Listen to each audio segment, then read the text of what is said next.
ప్రేక్షకులందరికీ నమస్సుమాంజలి. శుక్లాంబరధరం విష్ణుం శశివర్ణం చతుర్భుజం ప్రసన్నవదనం ధ్యాయేత్ సర్వవిఘ్నోపశాంతయే. అగజా ఆనన పద్మార్కం గజాననమహర్నిశం అనేకదంతం భక్తానాం एकदन्तमुपास्महे एकदन्तमुपास्महे. ఓం శ్రీ మహాగణాధిపతియే నమః. ఓం శ్రీ మాత్రే నమః. ఓం శ్రీ సరస్వత్యై నమః. ఓం శ్రీ గురుభ్యో నమః. ఇప్పుడు మనం జూన్ నెల మాస ఫలితాలు చెప్పుకుంటున్నాము. ఈ జూన్ నెల అంటే గ్రీష్మ ఋతువు స్టార్ట్ అయింది. గ్రీష్మ ఋతువు ఎప్పుడు జ్యేష్ఠ మాసం మే 28 నుంచి జ్యేష్ఠ మాసం మొదలయ్యింది. ఈ జ్యేష్ఠ మాసంలో విష్ణు పూజ అనంతంగా చేయాలి. విష్ణుమూర్తికి జ్యేష్ఠ మాసం అంటే చాలా ఇష్టమట. అందువల్ల మనం విష్ణు సహస్రనామం చేయడం, విష్ణు వెంకటేశ్వర స్వామి పూజ చేయడం, విష్ణువుకి సంబంధించిన ఏ దైవాన్నైనా 10 అవతారాల్లో ఏ అవతారంలో అయినా విష్ణుమూర్తిని మనం ప్రార్థించడం ఈ నెలలో చేయవలసినటువంటి ముఖ్యమైన పని. ఇక ఈ నెలలో 27వ తారీఖున జగన్నాథ రథయాత్ర ప్రారంభమవుతుంది. ఈ నెల 30న స్కంద పంచమి. స్కంద పంచమి అంటే సుబ్రహ్మణ్యేశ్వర ఆరాధన చాలా ముఖ్యం. ఈ మాసంలో అందరూ కూడా సుబ్రహ్మణ్యేశ్వరి ఈ నెల 30వ తారీఖున జనవరి 30వ తారీఖున జూన్ 30వ తారీఖున అందరూ స్కంద పంచమి సుబ్రహ్మణ్యేశ్వరుని పూజించాలని నా కోరిక. ఇక ద్వాదశ రాశులకి ఈ మాసం ఎలా ఉంటుందో ఎలా చెప్పాలి అని అంటే, ముందుగా మేషరాశి. మేషంలో అశ్విని 4 పాదాలు, భరణి 4 పాదాలు, కృతిక 1 పాదం ఉంటాయి. మేషరాశికి అధిపతి కుజుడు. ఆయన ప్రస్తుతం కర్కాటకంలో ఉన్నారు. కర్కాటకం నుంచి జూన్ 7వ తారీఖున సింహరాశిలోనికి ప్రవేశిస్తారు. ఇక ముఖ్యంగా మిథున రాశిలో మేషాన్ని లగ్నంగా చేసుకుంటే లగ్నంలో శుక్రుడు ఉన్నాడు, రవి బుధులు వృషభంలో ఉన్నారు, గురువు మిథునంలో ఉన్నారు. తర్వాత కుజుడు కర్కాటకంలో ఉన్నారు, కేతువు సింహంలో ఉన్నారు, రాహువు కుంభంలో ఉన్నారు, శని మీన రాశిలో ఉన్నారు. అయితే రవి 15వ తారీఖున వృషభ రాశి నుండి మిథున రాశిలో ప్రవేశిస్తారు. అలాగే బుధుడు కూడా వృషభ రాశి నుంచి మిథునానికి ప్రవేశిస్తారు 6వ తారీఖున. 15వ తారీఖున రవి వృషభ రాశి నుంచి మిథునంలోకి వెళ్తారు. 15వ తారీఖుకి రవి, బుధ, గురు ఈ ముగ్గురు కూడా మిథున రాశిలో ఉంటారు. కుజుడు కర్కాటక రాశి నుంచి సింహరాశిలోనికి ప్రవేశిస్తారు. ఈ నెల మే 29న శుక్రుడు వృషభంలోంచి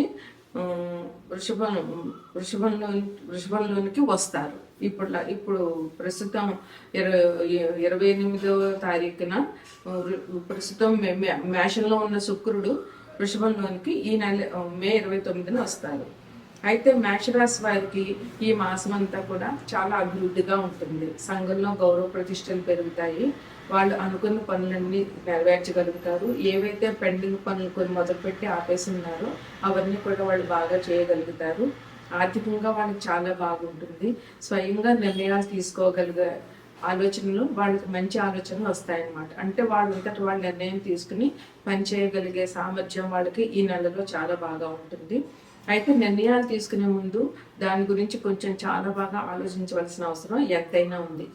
మనకు నిర్ణయం తీసేసుకున్నాక బాధపడడం కంటే ఆ నిర్ణయం తీసుకోవడానికి ముందు కొంచెం ఆలోచించడం అనేది విజ్ఞతతో చేసేటటువంటి పని. అలాగే ఖర్చులు కొంచెం తగ్గించుకోవాలి. మేషరాశి వారు ఖర్చులు కొంచెం తగ్గించుకోవాలి. ఎందుకంటే ప్రస్తుతం శుక్రుడు ద్వితీయానికి వస్తారు కనుక కొంచెం విలాసాలకి వాటికి ఖర్చు పెట్టాలనే ఇది ఉంటుంది. శుక్రుడు మనల్ని ప్రేరేపిస్తాడు, హ్యాపీగా ఉండు, ఆనందంగా ఉండు, విలాసంగా ఉండు అని. అయితే ఆ విలాసాలు ఎంతవరకునో అంతవరకే మనం ఆచరించాలి. అందువల్ల ఖర్చులు చూసి ఖర్చు చేయడం అనేది మేషరాశి వారికి ఈ నెలలో ముఖ్యంగా చెప్పుకోవాల్సినటువంటి విషయం. ఇక ఇతరుల విషయాల్లో అనవసరంగా జోక్యం చేసుకోవద్దు. మీ పని ఏదో మీరు చూసుకోండి. ఇతరులు అడిగితేను సాధ్యమైనంత వరకు తప్పించుకోవడానికి ప్రయత్నం చేయండి. కాదు తప్పని పరిస్థితి వస్తే ఏదో మీకు తోచింది ఆలోచించి సలహాలు ఇవ్వండి. అంతేకాని మీ అంతటి మీరు ఊరికినే వాళ్ళ విషయాల్లో జోక్యం చేసుకుని అవాస్తవాలు కావద్దు. ఇంకొకటి ఉద్యోగస్తులకి చాలా బాగుంటుంది ఈ మాసం. ఎందుకంటే వాళ్ళకి అధికారుల యొక్క సపోర్ట్ బాగా ఉంటుంది, వాళ్ళ అండదండలు చాలా బాగా ఉంటాయి. అందువల్ల ఉద్యోగస్తుల్ని అధికారులు చాలా బాగా ఆదరిస్తారు. అందువల్ల వాళ్ళ అధికారులు మన్నన పొందుతారు ఉద్యోగస్తులందరూ కూడా. పిల్లలు పంచమంలో కేతు ఉన్నాడు కనుక పిల్లల్ని జాగ్రత్తగా చూసుకోండి. ఎందుకంటే కేతువు మంచి గ్రహం కాదు. అందువల్ల పిల్లల్ని జాగ్రత్తగా చూసుకోండి. అలాగే పిల్లలు కూడా జాగ్రత్తగా వాళ్ళ విద్య విషయంలోనూ ఈ కాంపిటేటివ్ ఎగ్జామ్స్కి వెళ్ళేటప్పుడు నిర్లక్ష్యం వహించకుండా శ్రద్ధగా చదవడము, పరీక్షలకు వెళ్లే ముందు గణపతి ఆరాధన చేయడము. గణపతి ఆరాధన చేస్తే కేతువు మంచి ఫలితాలు ఇస్తాడు. అందువల్ల విద్యార్థులందరూ కూడా ముఖ్యంగా గణపతి ఆరాధన చేసి ఈ నెల ఇప్పుడు కాంపిటేటివ్ ఎగ్జామ్స్ అన్నీ ఎక్కువగా ఉంటాయి జూన్ జూలైలో. అందువల్ల వీళ్ళు గణపతి ఆరాధన చేసి శ్రద్ధగా చదవడము, అందువల్ల పరీక్షల్లో పాస్ అవ్వడం జరుగుతుంది. అందువల్ల విద్యార్థులు జాగ్రత్తగా ఉండాలి, శ్రద్ధగా చదవాలి. ఇక కొంతమంది శుభవార్తలు వినే అవకాశం చాలా ఉంది. సంఘంలో వీళ్ళకి గౌరవం పెరుగుతుంది పిల్లల వల్ల. పిల్లలు కష్టపడి చదవడం, మంచి ర్యాంకులు తీసుకోవడం వల్ల వీళ్ళకి సంఘంలో గౌరవం పెరుగుతుంది. ఇక గురువు మిథునంలో ఉండడం వల్ల మూడో ఇల్లు, మేషం నుంచి మూడో ఇల్లు అవుతుంది. మూడో ఇల్లు అంటే మా జాతకుల కంటే కూడా తర్వాత పుట్టిన వాళ్ళు, అంటే తమ్ముళ్ళు చెల్లెళ్ళు వాళ్ళు. ఈ వీళ్ళకి మేషరాశి వారికి ఈ మాసంలోనూ సోదరిమణులతో, అంటే తమ కంటే తర్వాత పుట్టిన వాళ్ళతో మంచి అనుబంధం పెరుగుతుంది. చాలా సంతోషంగా వాళ్ళతో కలిసి గడుపుతారు. ఇంకా ప్రయాణాలు, చిన్న ప్రయాణాలు కూడా మూడో ఇల్లు సూచిస్తుంది. అందువల్ల ప్రయాణాలు కూడా వీళ్ళకి ప్రయోజనకరంగా ఉంటాయి. ప్రయాణాలు చేయడానికి కూడా వీళ్ళు సంసిద్ధులు కావచ్చు.